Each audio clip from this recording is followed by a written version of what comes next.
안녕하십니까, 부자입니다. 이번 경제 이야기는 비정상의 정상화에는 장점과 단점이 있다 입니다. 들어가기 앞서 구독과 회원가입 감사합니다. 그럼 보시죠. 인간은 현재 상황에 쉽게 익숙해지는 경향을 보이기 때문에 현재 상황이 비정상이라고 하더라도 정상이라고 받아들입니다.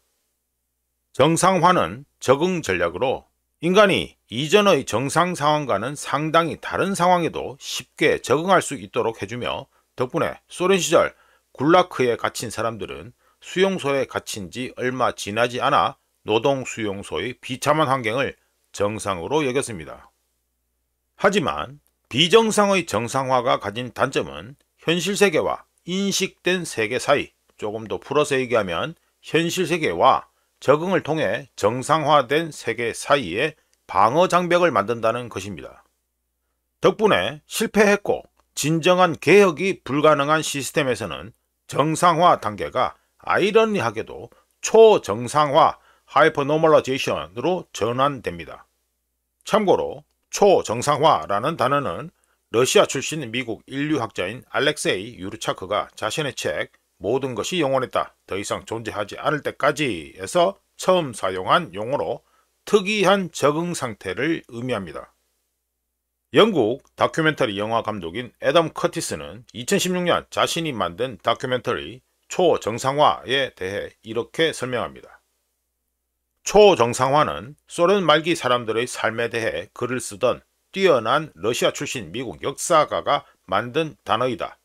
내가, 즉 커티스가 흥미롭게 생각했던 부분은 1980년대 소련 사회의 상류층부터 하류층까지 모두는 제대로 돌아가는 것이 없었고, 부패하고 지배층이 시스템을 약탈하고 정치인들에게는 대안이 없다는 것을 알고 있었다는 것이며, 지배층 역시 자신들도 그 사실을 알고 있었다는 것이다.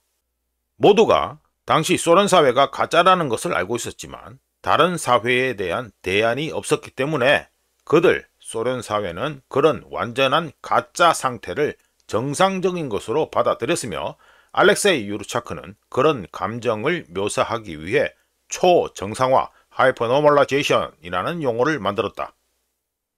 한편 2025년 현재 미국 경제와 주식시장은 지나치게 초정상화되어 있기 때문에 2025년 현재 정상으로 여겨지는 것들은 현실 세계와 완전히 동떨어져 있다고 봐도 무방하며, 2025년 현재 미국인들이 살고 있는 시스템은 진정성을 상실하고 소수에게만 이득을 주고 다수는 희생시키는 서사적 통제, 내러티브 컨트롤, 즉 인위적인 마케팅에 전적으로 의존하고 존속되어 있다고 할 수 있습니다.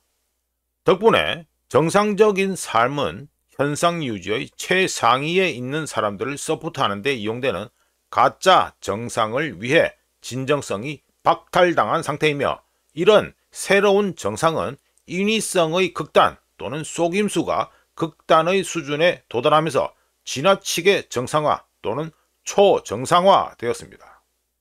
과거 소련이 그랬던 것처럼 모두가 지나치게 초정상화된 모조품에 대한 대안이 없다고 생각하는 한 인위적인 구성은 불변인 것처럼 보이며 모든 것은 영원한데요.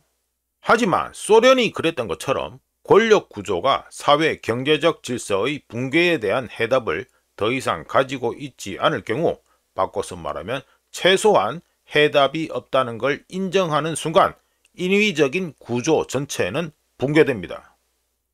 이걸 바로 붕괴의 사회학이라고 할 수 있는데, 사람들은 거칠애와 선전의 허물을 받아들이지만 실제로는 아무것도 믿지 않습니다.